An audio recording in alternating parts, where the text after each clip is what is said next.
From newbies to seasoned resellers, it goes without saying that you need to buy the right liquidation pallets in order to profit and grow your business. Of course, what is the right pallet is a question with a different answer for everyone.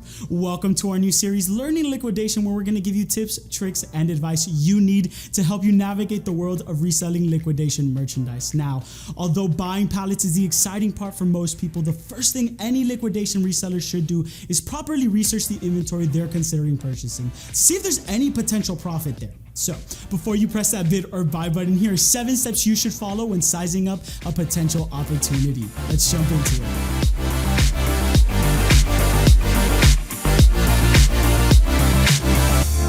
The first step before you commit to making a liquidation pallet purchase is to assess the information you've been given by the vendor to see if the pallet provides you with an opportunity. The first piece of information you need to validate is what is the condition of the merchandise. This is a critical mistake many new resellers make. They get so excited by the chance to start buying, they forget to check out what they're buying. There's a big difference buying raw customer returns versus overstock. If you don't know the difference, it can be a costly mistake. Typically, raw customer returns will come at a lower price point than overstock shelf pulls or closeout inventory. This is because raw customer returns are not inspected or tested, whereas overstock shelf pulls and closeouts are brand new inventory. Now imagine you didn't read the listing description and you started bidding blindly on a pallet thinking it's brand new product, only to find out after you win the auction you actually way overpaid for a pallet of raw customer returns. Ouch. If this was your first purchase, you'd likely give up since you lost money. We've seen this happen countless times. But kudos to you. You're watching this video, which means that won't happen to you, right?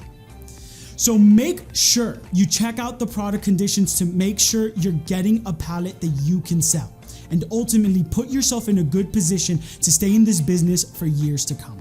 Alright, you found a pallet that has products with the conditions you're looking for, and that's great. Next, we need to locate something called the manifest. A manifest is a catalog of all of the items that are contained in the load. Now, not all manifests are created equal. Depending on where you are buying from, a manifest could be as simple as a list of product names, quantity, and model numbers, or as detailed as providing product UPC, model, name, manufacturer, retail price, and much more. Every liquidation marketplace uses their own format, so make sure you understand clearly how the manifest is laid out. In any case, regardless of the level of detail or manifest format, it's critical you locate this document and review it before considering a purchase. Which leads to our step 3. A manifest is only valuable to if you use it. One of the critical details involved in making a purchasing decision is understanding if the items on the pallet are things you're going to be able to sell and for how much. So, hop onto a few of the popular sites for resellers like Facebook Marketplace, Amazon, eBay, Craigslist, and OfferUp. Try to locate the items that are listed in the manifest on these sites and write down how much each product is selling for, both brand new and in used condition. We'll use this information later before we make a purchasing decision. For now, just document the current sales prices for each item from these platforms to get an idea of what you might be able to sell the merchandise for.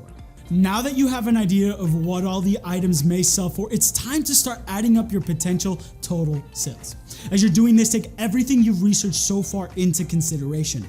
Let's say you're considering a customer returns pallet, which is one of the most common types of liquidation merchandise.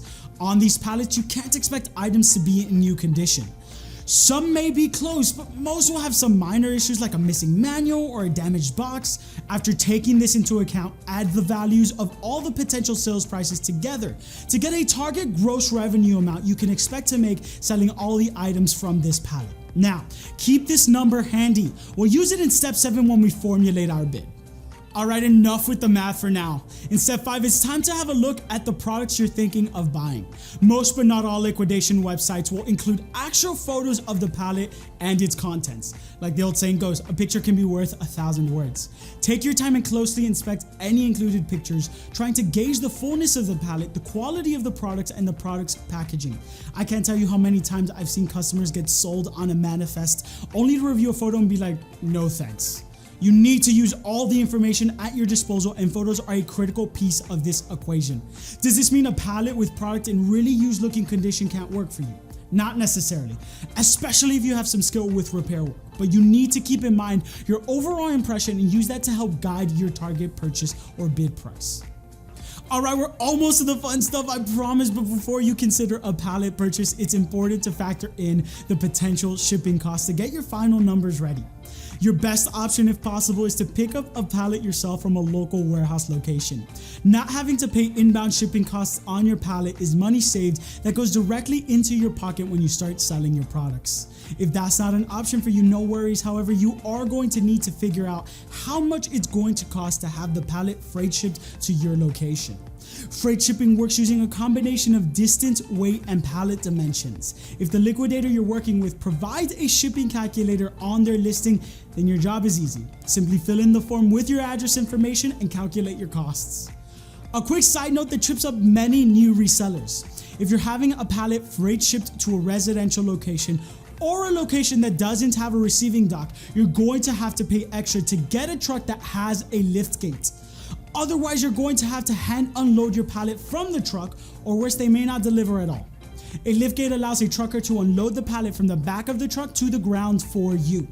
If you're delivering your pallet to a commercial location with a receiving dock, you can avoid this expense entirely. If you need a liftgate, make sure to set up the shipping calculator to account for that, or you'll get a number below what you're actually be on the hook for. And nobody likes a surprise like that. If the liquidator doesn't provide a shipping calculator, you can use a third-party site like FreightQuote to get a shipping quote. So at this point, you should have a ballpark idea of what to expect in gross sales, as well as the cost for shipping. You reviewed the manifest and the pallet photos. You're ready for the final step. It's time to submit a bid or outright buy the pallet if that's an option. Everything you've done to now has had a purpose. Now, take the gross sales number you calculated and subtract the shipping costs. What is left over is the amount of margin you have to purchase or bid with. You should be able to work out a maximum number that leaves you a healthy profit, as well as a little extra to account for the unexpected, which can happen, especially working with customer returns. Now let's work through a quick example just to make sure you've got it. Let's say I saw an amazing pallet I'm interested in. I went through the manifest and priced out all of the items. That gave me a gross sales number about $5,000. Now, I don't live local to this warehouse, so I will have to pay to ship it. I use the shipping calculator, add in the cost for a liftgate, and the cost comes out to about $500 to ship it to me. Now I take that $500 and subtract it from $5,000, leaving me $4,500 of wiggle room to buy or bid.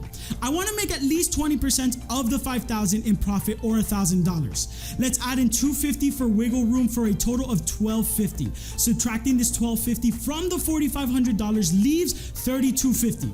This is the amount I can bid up to safely to make this pallet work for me if I'm participating in an auction. Alternatively, if the pallet is available to buy now below this number, I can confidently pull the trigger right then and there. Most liquidation sites use the auction model, but there are some that allow you to directly purchase a pallet using a listed buy now price. Doing all these steps might seem like a lot of work, but it's worth it in the long run. You've set yourself up to succeed by doing all this work. You're ready to buy a pallet that is going to give you a great chance to make a profit. You'd be amazed how many people don't do this work and simply buy blindly. Obviously, that is not a recipe for success long term. You may chance your way to profit on a pallet or two, but you won't be able to sustain a business long term with that approach. So, to recap quickly, here are the 7 steps to follow. Step number 1, understand the condition of the items you are buying. Step number 2, review the manifest. Step 3, use third-party marketplaces to price out the potential sales prices for the merchandise. Step 4, calculate your gross total sales number. Step 5, review photos of the pallet. Step 6, calculate your shipping costs. And step number 7, calculate your maximum bid or buy now price. Give yourself the best chance at long-term success. Use these steps each time you are sizing up a potential liquidation pallet purchase. Doing this homework will put you light years ahead of your competition.